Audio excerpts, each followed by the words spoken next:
इस बीच एक और स्पेस है डिफेंस एंड शिप बिल्डिंग। विवेक जी, एक टेक आपसे।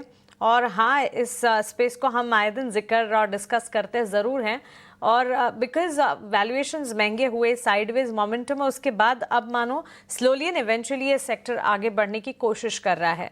अब जब इस स्पेस में काफ़ी मोमेंटम और एक्शन था, entry opportunities even when the valuations were expensive, लोगों ने एंटर किया होगा। भारत इलेक्ट्रॉनिक्स हैं, HAL है, BDL है, और इतना ही नहीं, शिप बिल्डिंग स्पेस में भी जैसे GRSC है, मैसगांव डॉक है, कोचिन शिपयार्ड है। साइडवेज मोमेंटम था और हो सकता है कि तब एंट्री अपॉर्चुनिटी ली हो लोगों ने। अब यहाँ से जो तेजी है, इस पर क्या कहेंगे आप? फिर से क्या वो तेजी की स्ट्रीक जो हमने देखी थी पिछले 6 महीनों के चार्ट से अगर देखेंगे तो काफी बड़ी एक्शन, उसी तरह की स्ट्रीक वापस शुरू होगी?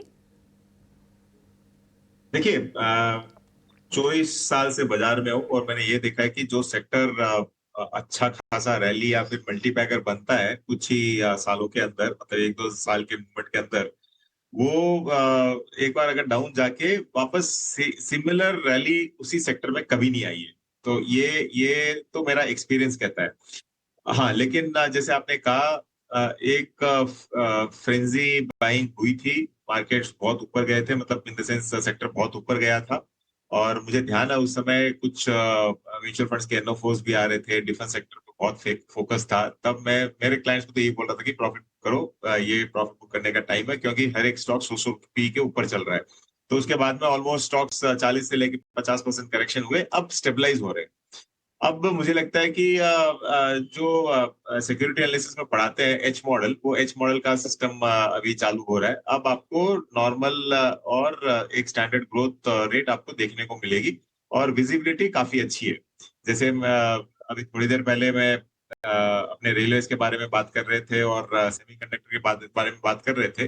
तो यहाँ पे भी अब आपको एक विजिबिलिटी डेफिनेटली है और मुझे लगता है कि एक स्टैंडर्ड ग्रोथ आपको यहाँ से देखने को मिलेगी, क्योंकि जितना पॉजिटिव होना था वो हमने काफी देख लिया। जो नेट इंपोर्टर थे, हम लोग नेट एक्सपोर्टर बन गए। और ये जितनी भी कंपनीज है सरकारी रिलेटेड, और डिफेंस का कितना इंपॉर्टेंस है आज के दिन हमको सबको मालूम है। तो एक नॉर्मल ग्रोथ देखने को मिलेगा। मुझे नहीं लगता है कि वन वे रैली यहाँ पे आने वाली है। हाँ, लॉन्गर टर्म आप यहाँ से आप अगर 3 साल 5 साल के लिए ले रहे हो तो डिफेंस सेक्टर आपको डेफिनेटली बहुत अच्छा खासा वेल्थ क्रिएट करके देगा। लेकिन शॉर्ट टर्म में इतना मत उम्मीद रखो। तो जब जब डिप मिले लेते रहो, या फिर एक SIP मोड में आप डिफेंस में इन्वेस्ट करो, 100% यू विल।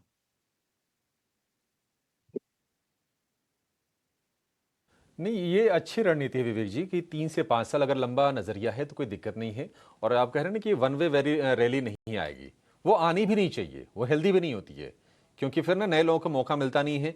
थोड़ी गाड़ी जब धीमे रफ्तार से चलती है ना तो उतरने चढ़ने का मौका बनता रहता है। एक तरफा भागे तो फिर वो दिक्कत हो जाती है, एक्सीडेंट के खतरे होते हैं और वो होता भी है, शेयर में हम देखते भी हैं।